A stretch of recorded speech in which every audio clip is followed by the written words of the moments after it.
subjetivo, tá? O último critério de cientificidade. Tá? Opinião dominante da comunidade científica de determinada época e lugar. E tem que haver um consenso científico. Para isso que existe a banca, a abençoada da banca, que o povo morre de medo das bancas, né? Para poder chegar nesse consenso aqui. Na banca de doutorado, que são 7 pós-doutores, eles ficam batendo boca para poder saber se a pessoa vai ser aprovada ou não. Depois de descascar o pobre coitado do sujeito, de acabar com a raça dele, literalmente, ele sai da sala, eles discutem para poder ver se vai ser aprovado. Você já viu alguma banca de TCC aqui? Já, eu já. Já viu?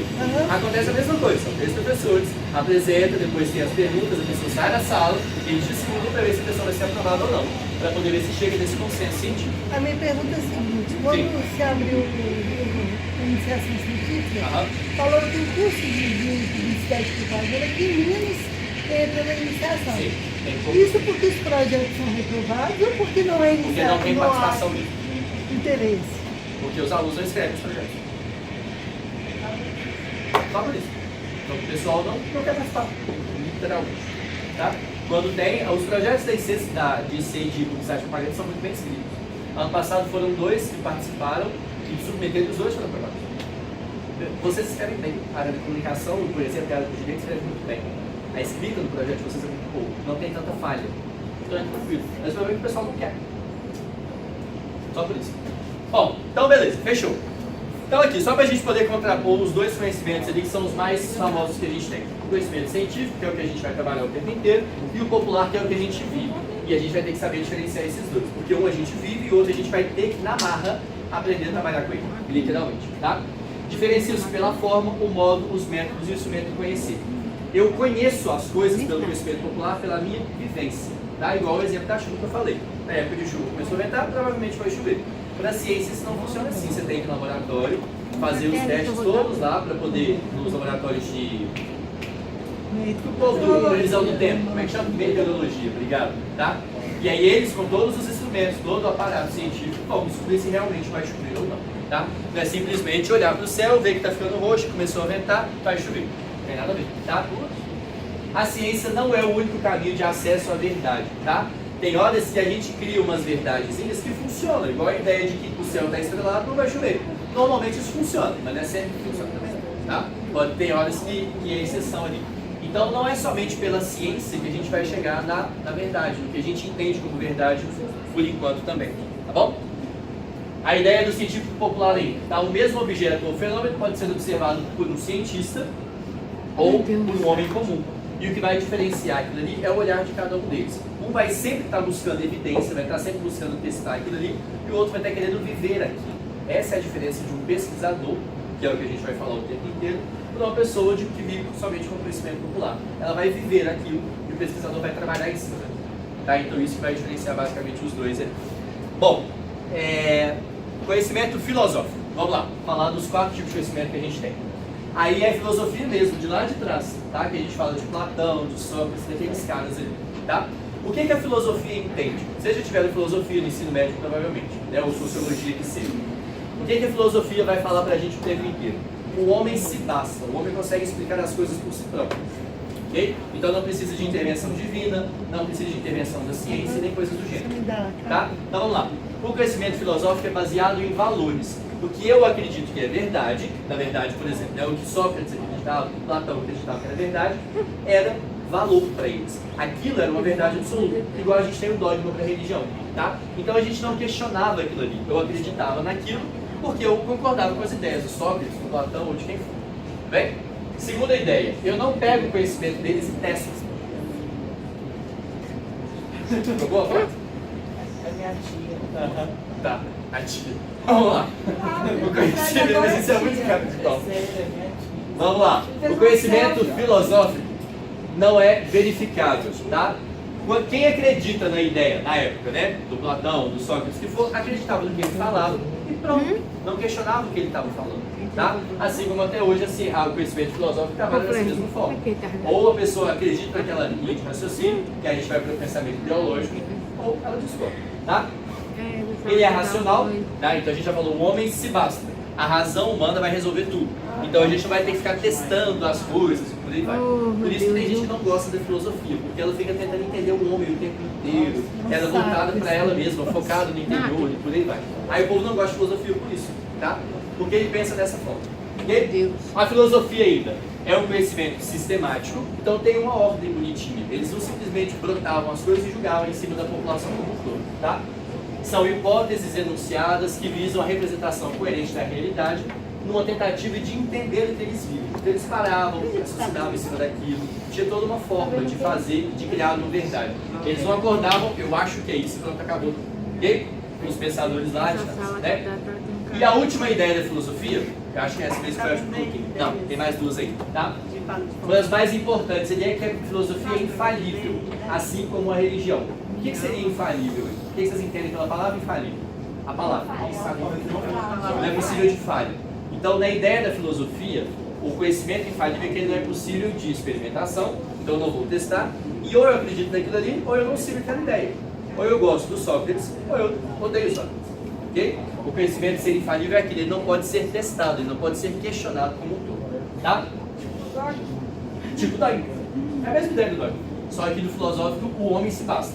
Na religião, o dogma é imposto por uma autoridade divina que vai bastar o suficiente para o homem. Tá? É caracterizado, desculpa, pelo esforço da razão puramente humana para resolver os próprios problemas humanos. Tá? Então é focado em nós mesmos aí. Não é passível de observação direta, indireta, com instrumentos e por aí vai. Então não é uma ciência que a gente testa. Ou eu acredito no pensamento do sujeito, que é infalível, e sigo aquilo ali, ou desisto. Vou caçar outra linha de raciocínio. O segundo conhecimento que a gente tem é o religioso. Tá? Vamos lá. Primeira característica dele. Ele é teológico. O que é isso? Baseado em uma verdade divina. Tá? Seja ela qual for. Então a gente vai acreditar nas proposições sagradas, que são os dogmas. Para que serve dogma, gente? Vamos lá. Vamos parar e pensar. Independente de religião, independente de estar acusando alguém, a gente não fala nada disso, tá? Para que serve dogma? Para poder explicar alguma coisa. Como é que é? Por que poder? Poderizar comportamento. Tá, mas por que poder? Porque ele dá limite. Não, tá, mas não tem nenhuma ideia do nada ver poder na sua cabeça? Pode estar ligado a poder, mas eu quero saber a ideia do poder. O dogma ele cria leis que dá limite para a população. Ele Limita a população. manobra, não de uma maneira pejorativa, ele manobra um povo Mas é isso. uma população. A ideia da gente trabalhar com o dogma, que é uma verdade infalível, é isso. Quem trabalhou muito com a ideia de dogma desde o início, principalmente na Idade Média, foi a Igreja Católica. Tá? Não estou acusando, defendendo nem nada, estou falando pelo conhecimento, ok? Pelo amor de Deus. Para que a Igreja Católica usava os dogmas na Idade Média? Estava dando muita confusão de alguma situação, a gente baixa né? A gente cria um dogma, que é uma proposição divina, foi inspirado, tal. Se for ou não, é outra história, a gente não vai questionar isso. Mas aí eu falo que aquilo é uma verdade que você tem que seguir. Se você não seguir, você vai para o inferno. Então eu consigo moldar a população. Um padrão de comportamento. Aí a ideia do poder, que eu queria entender que eu tinha Você falado. consegue padronizar o comportamento. Sim, eu padronizo o pensamento, tá? E até hoje, Pensamento e comportamento. várias religiões, não só a Igreja Católica agora, né, que eu usei como exemplo, tem dogma, tá? E a ideia continua sendo a mesma, tá? A gente propõe dogmas nas religiões, já que são infalíveis, ou eu acredito naquilo, ou eu não sou católico, ou eu não sou protestante, sei lá o que for, tá? Ou eu acredito naquilo e sigo aquilo bonitinho, tá? Porque é uma verdade que eu não posso questionar. Aquilo ali foi inspiração divina, eu vou questionar Deus. Beleza, vai lá, questiona, cadê ele pra eu questionar? Agora, se eu morrer, você questiona, aí vai saber, né? Enfim, depende do que você acredita. Tá? Pode ser. É uma solução também, né? Vai saber, tá? Ele é uma verdade inspiracional, então, por exemplo, a filosofia tentava ver o homem resolvendo os problemas do homem. Aqui a gente vai ter um sobrenatural resolvendo os problemas do homem, tá? Então ele vai inspirar o papa, ele vai inspirar o pastor, ele vai inspirar o padre, sei lá, quem for, tá? Para poder falar aquela verdade ali. Também é sistemático, ok? Olha lá, tá quase acabando, galerinha. Também é sistemático, porque ele vai buscar principalmente a origem e o significado da natureza humana. Então ele vai ter todo um esquema bonitinho. E a coisa mais padronizada e mais engessada do que as religiões como um todo, é tudo muito fechado, tudo muito certinho. Tem toda a série de leis que a gente tem que seguir, mandamentos. Eu vou fazer, já meu virtual de internet, tá? Você vai fazer direto. Vou fazer direto aqui, tá? Bora. É infalível, a gente já falou, não é passível de questionamento. A resposta é simplesmente essa, principalmente na Idade Média. Se alguém questionava, principalmente a Igreja Católica, qual era a solução? Deus castiga. Mas para poder ser resolvido primeiro, quando eles faziam, botavam na fogueira. Bem simples assim, né? Na época da Inquisição, as bruxas, né? Que eram queimadas na época da Inquisição, por exemplo, da Igreja Católica. Por que elas eram chamadas de bruxas? Porque elas tinham um comportamento que não era aprovado pelo padrão da igreja, dos dogmas e por aí vai. E elas não eram bruxa em si, né? O conceito de bruxa não tem. Elas faziam remédios, elas tinham tratamentos paralelos ao que a igreja católica questionou. As curandeiras, era a famosa curandeiras. Curandeiras, e por aí vai. Tá? Ela só tinha bruxa também. Tinha bruxa também, também era queimado do lado, que era tudo bem jeito. Vocês viram que começou uma série na Netflix chamada Sempre Bruxa? Mas eu não Pra Sempre Bruxa, também assim? Minha mãe viu esse trem, me obrigou a ver, é uma porcaria. Não, eu só vi que apareceu lá pra mim, eu nem comecei a ver. Não veja não, todo mundo falando que é bom. Já adoro tem eu vou ver o primeiro episódio, eu vou ver quem vai dar. Depois eu começo. Não. Enfim, bora, chega. Vamos começar de bruxa. Outlander é mais legal. Bora lá. É um processo sistemático, eu já falei, e não é verificável. O que foi, gente? Só que vai te passar. Nossa. Tá? Bora. Continuando ali, ó. Gente, aí você voltou. Vamos lá. Quando a gente tem uma verdade que é inquestionável, tá? Ela vai ser partida do sobrenatural, tá? E por ser uma revelação de um Deus, de uma entidade, por isso, Onde, colega? tá? Que foi agora, meu Deus do céu? Como a gente acredita de algo sobrenatural, eu não quero questionar. Então essa é a ideia, você quer questionar Deus? Tudo bem, a gente põe na fogueira, e aí você vai ver Deus, você vai questionar Deus. Não tem problema nenhum. É simples assim, ok? Conversa direto com ele, tá? É um ato de fé, pois a visão sistemática do mundo é interpretada como decorrente da criação de alguém. E aí o povo vê o maior problema entre a ciência e a religião. Uma acredita, por exemplo, no criacionismo, que é a ideia da religião, Deus criou o mundo em 7 dias, tal, que a gente ouviu essa história toda, e a ciência não acredita nisso. A ciência é bom, né? O conhecimento científico acredita no Big Bang, na teoria do Big Bang. A primeira coisa que explodiu, gerou tudo que a gente tem hoje por aí vai, tá? Enfim, e aí são os pensamentos divergentes ali.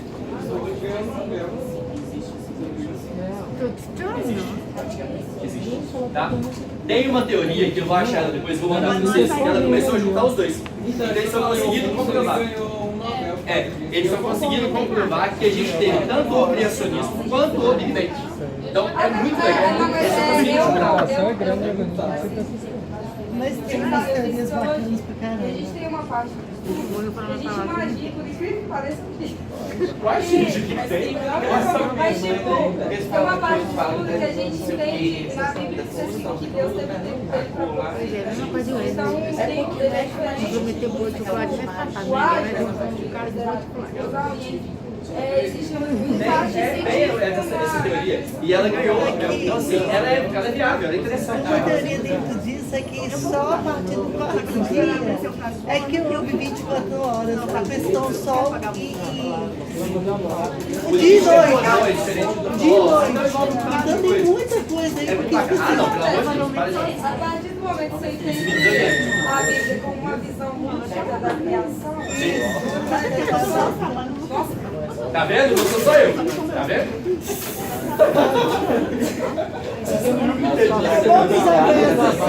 Não, vai dar chato. A partir do momento que você entende é mais interessante morar perto da escola. E a gente fica muito fechado à ideia de que eu acredito em Darwin, que a gente foi evoluindo, então eu sou contrário aos pensamentos da igreja. Não é assim, gente. A gente consegue encaixar muitas coisas nas duas ideias. Tá? Enfim, aí é o povo extremado que pega o trem, né? Distorce a realidade junto. Então aqui, ó, só pra gente poder entender os pensamentos de acordo com o ponto de vista de cada um. Ora, vai lá, galera.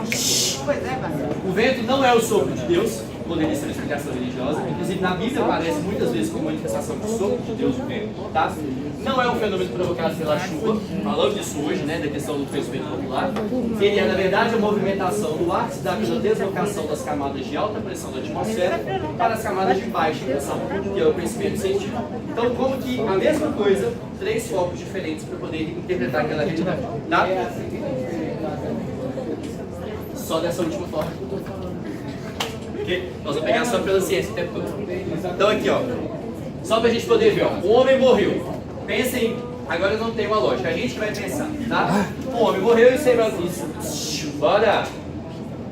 O homem morreu, no seu velório tinha um padre, um filósofo, então o conhecimento religioso, o conhecimento filosófico, o inculto, que é o conhecimento popular, e o médico, que é o conhecimento científico. E aí você vai lá e pergunta a pessoa de que ele morreu. O que o padre vai falar? Deus quis. Era a hora dele. Era a hora dele. Foi vontade de Deus. Já foi então, você está tarde. projetando no superior, lá no ser sobrenatural. O filósofo. Porque o homem nasce, cresce, tem a hora. O homem nasce, cresce e morre. Era a hora, era. Estava na hora dele, tinha que acontecer. Ele cumpriu a missão dele na Terra, sei lá, alguma coisa assim. O inculto. Então, o senso comum. Morreu de morte morrida. Ótimo. Morreu de morte morrida. Tá bom que não foi matado, né? Enfim. É, porque a vivência nossa morreu de que? Morreu. Chegou a hora dele também, poderia ser isso, tá? E o médico? Não, ele teve um infarto do miocárdio. Ele teve um aneurisma e ele vai falar o que é literalmente o que aconteceu. Preta, Deus, Por aí vai, tá? Tipo isso. E o último slide de hoje, para vocês poderem ficarem felizes, né? A divisão da ciência como a gente tem hoje, pela ideia das ciências humanas, biológicas e exatas, tá? Só que os nomes são diferentes, só para a gente poder ver. Vamos lá, presta atenção nisso aqui então. A gente divide principalmente em dois tipos, duas grandes áreas, que é a ciência formal e a ciência factual, tá? Ciência formal entre a lógica e a matemática. Qual área da ciência que a gente dá esse nome? Exatas, tá? Então tudo que for lógico e matemático vai ser exato, então logo é ciência normal, tá? Que a gente vai chamar de formal, desculpa. E o que é factual vai entrar as ciências naturais e as ciências sociais. Natural entra física, química e biologia, então é a ciência biológica, que é o nome mais usual que a gente tem. E as ciências humanas, que seriam as ciências sociais, que é onde a gente está, né? Entra antropologia, direito, economia, política, psicologia, sociologia e todas as outras logias que a gente teria que envolvam o ser humano, tá? A gente usa esses três nomes, humanas, biológicas e exatas, mas os nomes corretos são esses aqui, ok? Mais factuais e por aí vai. Tudo bem? Beleza? Espera que eu vou te chamar. Calma, relaxa, respirem.